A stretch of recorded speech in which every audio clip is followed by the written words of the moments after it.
Hai Smart Bride, salam jumpa dan senang sekali bisa bertemu kembali dalam acara Smart Wedding Channel. Enjoy your Smart Wedding.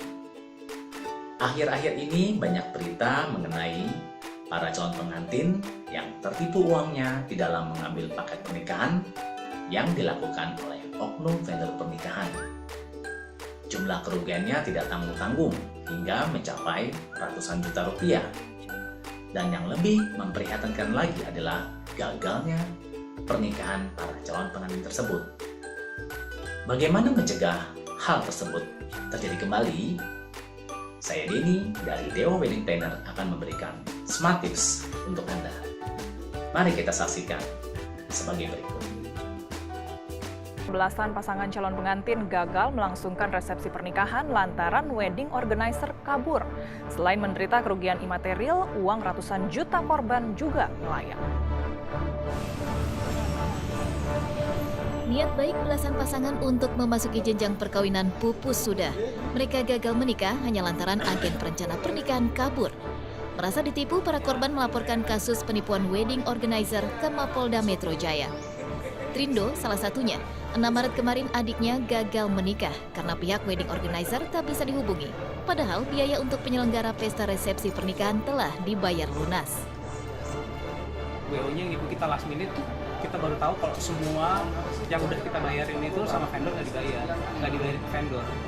Ya udah, jadi semuanya venue kita nggak bisa masuk, terus makanan juga belum diorder, dekorasi juga belum siap. Ya udah, kalau kita sekarang udah bayarin 100 lebih sih.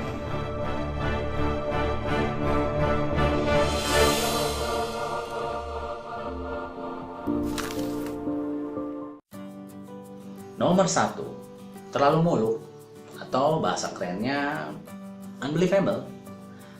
Paket pernikahan yang sangat lengkap, murah, dan banyak bonusnya. Siapa yang tidak tergiur? Namun kita harus ingat dengan pepatah lama yang mengatakan it's too good to be true, atau dengan kata lain terlalu indah untuk menjadi kenyataan. Psikologi dasar manusia bila melihat, mendengar, atau mendapatkan sesuatu yang begitu banyak atau luar biasa di luar ekspektasi harapannya, dia akan menyampingkan naluri dan fakta. Itulah yang menjadi celah bagaimana para penipu ini memainkan perasaan dan logika seseorang. Kita harus membuat komparasi data dan informasi sejelas-jelasnya dengan data lain. Apakah paket pernikahan tersebut masuk akal atau tidak? Jika tidak, maka kita harus menyampingkan hal tersebut. Dan yang terakhir yang perlu kita ingat adalah kita mempertanyakan kepada diri kita sendiri, mengapa ya kita yang dapat paket pernikahan tersebut yang sangat murah? Itu harus menjadi naluri, insting, sehingga kita bisa menentukan langkah berikutnya. Ingat, terlalu muluk jangan-jangan jebakan Batman. Nomor 2, terlalu lengkap atau impossible. Bila ada paket pernikahan yang dikeluarkan oleh perorangan, maka itu perlu diwaspadai loh. Misalnya pihak vendor tertentu mengeluarkan paket pernikahan dari A sampai Z, maka perlu dicek, betulkah dari A, B, C, D, hingga Z itu memang menjadi hak Anda, atau hanya berupa potongan harga.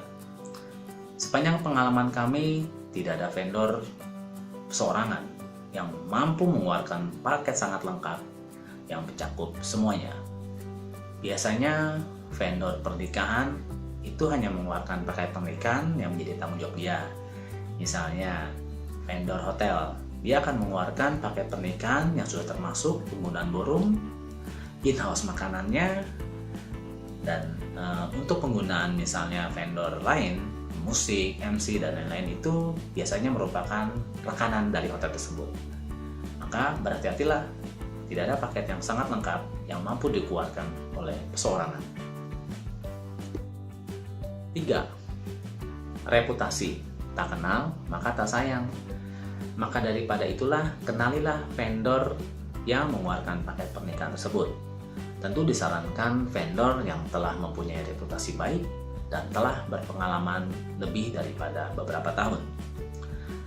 Paket pernikahan yang benar tentu bisa terolah dengan baik bila si vendor tersebut mempunyai relasi dan hubungan yang baik dengan vendor-vendor pernikahan lainnya, sehingga dia bisa mendapatkan mungkin harga yang lebih murah ataupun tanggung jawab tim yang baik, sehingga itu akan sangat membantu dalam penyusunan paket pernikahan yang lengkap tersebut. Sekali lagi, kenalilah reputasi vendor pengeluar paket pernikahan tersebut. Nomor 4, yaitu selalu cross check atau cek ulang. Bagaimana kita mengetahui vendor tersebut? Kenalilah dari media sosial, dari informasi internet, dari kalangan teman, saudara yang telah menggunakan jasanya. Zaman sekarang sangat mudah sekali untuk mengetahui hal tersebut. Jadi, Anda harus benar-benar bijaksana dalam mengambil keputusan apakah memang vendor ini mempunyai reputable yang baik. Apakah Anda berani mempertaruhkan uang Anda kepada vendor yang belum Anda percaya? Itulah, makanya Anda harus melakukan selalu cross check. Nomor 5, ingatlah bahwa Anda lah si pemilik uang. Bila menyangkut uang, maka Anda harus berhati-hati dan bijaksana. Apabila vendor tersebut meminta Anda untuk mentransfer berapapun nilainya, maka harus Anda cermati apakah transfer uang Anda ini langsung kepada vendor tersebut atau langsung kepada vendor yang memang Anda perlukan. Misalnya contoh, Anda diminta untuk transfer down payment pemakaian gedung, maka sebaiknya Anda meminta kepada si pengeluar paket pernikahan tersebut untuk langsung mentransfer kepada pihak gedung, sehingga hal ini akan jauh lebih aman bagi Anda. Namun bila si vendor pernikahan tersebut menolak dan ingin Anda langsung transfer, apalagi ke rekening pribadi, sebaiknya Anda langsung tolak, karena dalam hal transparansi dan juga kejelasan Anda sangat rentan. Maka berhati-hatilah bila menyangkut uang. Andalah yang harus menguasai kemana aliran uang Anda itu menuju. Semoga 5 tips pintar ini bisa membantu Anda, para calon pengantin, di dalam mengambil keputusan mana paket pernikahan yang baik dan mana paket pernikahan yang menjebak. Tentu saya harapkan hal ini tidak akan pernah terjadi kembali.